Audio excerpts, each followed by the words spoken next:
Guilt. Uh,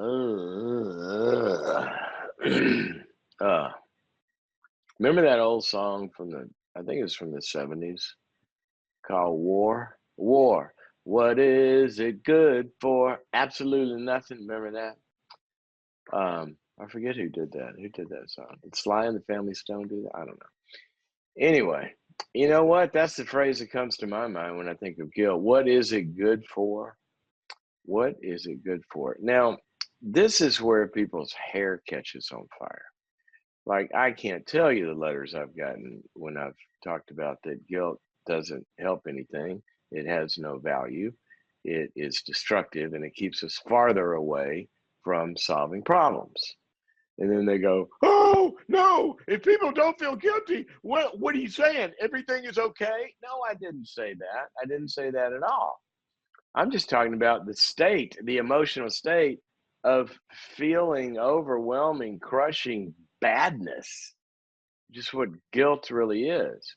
It's an emotion that's rooted in anger that is turned around at the self. And so now you're getting condemned, you're getting punished, you're getting beat up, you're getting made bad inside, you're walking around with 80,000 problems now that you didn't have before the guilt, most of which have to do with diminished capacity to go solve the problem of where you screwed up. Now, notice I just said something, where you screwed up. Yeah, you screwed up. You're guilty, okay, of the action, of the mistake. We put a judge up here and looks at the evidence. You should have done this. You did that. Bam, hit the gavel. You are guilty. Nobody's arguing that. That's not what I'm talking about.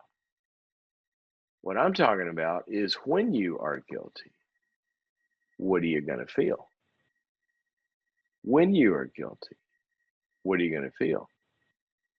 Because what happens is people that have a guilt, condemned, I'm bad, I'm terrible, I'm awful kind of response don't quickly and what's the right word? Quickly and effectively solve the problem that whatever the problem was created. Second big problem with guilt, it has nothing to do with love. It's all self-centered.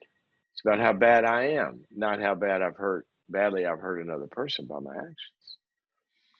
Now, for some of you religious folks out there, this is going to fly in the face of a lot of stuff that you've been taught. A lot of stuff. Because we hear, well, guilt is good. You should feel guilty. Really? Okay, religious folks, if you're a Christian, what your Bible says is, go to Romans 8, chapter 1,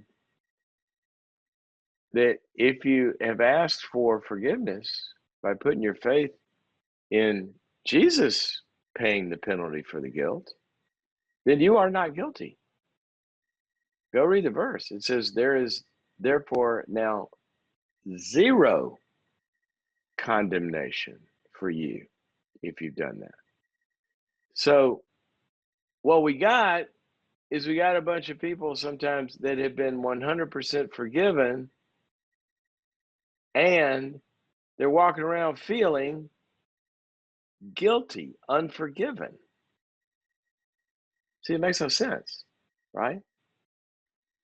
And in fact, Paul says in another place, get this, he says, there is a sorrow of the world, meaning a normal, natural sense of feeling bad that we feel, whose end is death, it says. It doesn't do any good. It kills stuff. That's why we need to be forgiven, because our guilt will kill us. That's why when you've done something bad, you want to go to the person and say, will you forgive me? Because, you feel awful about it, right? And you have to have absolution. Well, that same verse says, but there's a certain kind of guilt that leads to death, but it gives you an alternative to destructive guilt that you're crushed under, and that alternative is sorrow. It says, but there's a sorrow from God, a godly sorrow, as opposed to condemning guilt. A sorrow that leads to change. A sorrow that leads to change. Now, I'm going to give you a quick example of this that you see all the time if you're in my field or have seen. You take a drug addict or an alcoholic. How many times have we seen the binge, feel awful, feel guilty, I'll never do this again, feel terrible, feel guilty, feel terrible, binge again, fall off the wagon, feel guilty. And the guilt sin cycle goes over and over and over and over and over and over. Feel bad, oh, I'll never do that again. Feel bad, oh, I'll never do that. Feel bad, oh, I'll never do. But it never changed anything, ever. Why? Like I said, it leads to death. It leads to diminished capacity. It's self-centered. It's all about you. It has nothing to do with the other person. So then what happens? Well, they finally call the rehab experts in there. They bring the addict into the room. They put them in a circle, and they have to listen to the effects of what their behavior has done on other people. And the 8-year-old son says, Dad, every time this year you told me you were going to come to my baseball game, and every time I look in the stands and you're not there, and every time I come home you're passed out drunk on the couch. I had to explain to my friends. And he goes into this story. And then the wife, and then the daughter, and then the employee, and then they go around the circle. And the person's not there to talk, the person's there to listen. And they hear how their behavior has affected other people. And they begin to get deeply, deeply sorry. Sorry, based in empathy, based in, I am so heartbroken that I caused you that pain. I need to change because of the pain I'm causing you, not because I'm bad and want to be good or feel good. No, because I don't want to hurt you. See, now it's not self-centered. It's based in love. And you're more concerned about changing your behavior than when you were just walking around beating yourself up in worthless guilt. And so here is what I'm not saying before you send me all the angry emails. Well, you're just saying it doesn't matter what people do. No, I'm not. That's not what I'm saying. In fact, I said it matters way more what you do than just the feelings you're having about your own actions yourself. Because if it is truly a sin, there are no victimless crimes. Okay? It's hurting someone. So I'm saying it really matters. Our behavior really, really matters because it hurts people. But I'm saying for you to sit there and beat yourself up instead of go try to solve the problem, or try to solve the problem only to get out of the feeling of guilt, it doesn't go anywhere. That's why, and this is, I'll talk to you about my faith here. Not everybody listening, I understand, is of the same thinking. But this is why, as a psychologist, I can tell you the work of Jesus is the only answer to overcoming this dynamic.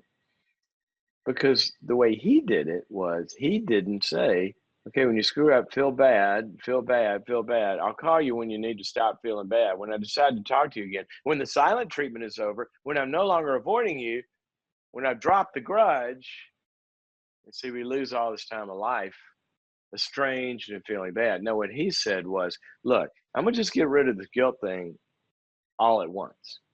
You just come to me, say you're sorry, and I will forgive you for what you've done, what you're doing, and what you'll ever do. Now that we don't have to worry about that you're guilty, can we please focus on your becoming a more loving person? See, that's what he basically said to us. Don't think you're going to worm your way out of feeling bad. You need to be forgiven out of feeling bad. And if we're forgiven, then let's stop feeling like we're not.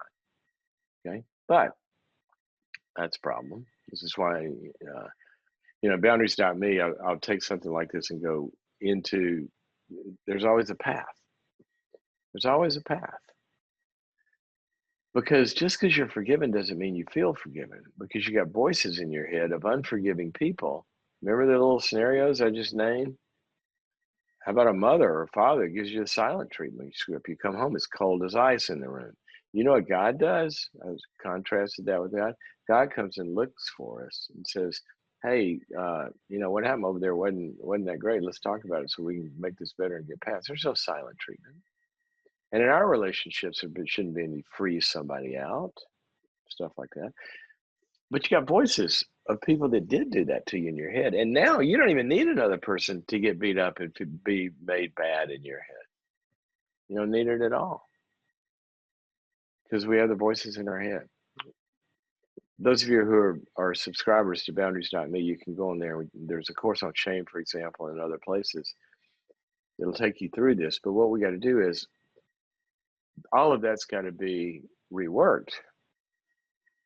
In fact, another verse in the Bible that says that that's actually what the part of the process of spiritual growth is. It says is that it takes care of the the the broken and weak conscience that can't solve this problem. It's just beating you up. So anyway, I'm all for feeling like crap when you hurt somebody.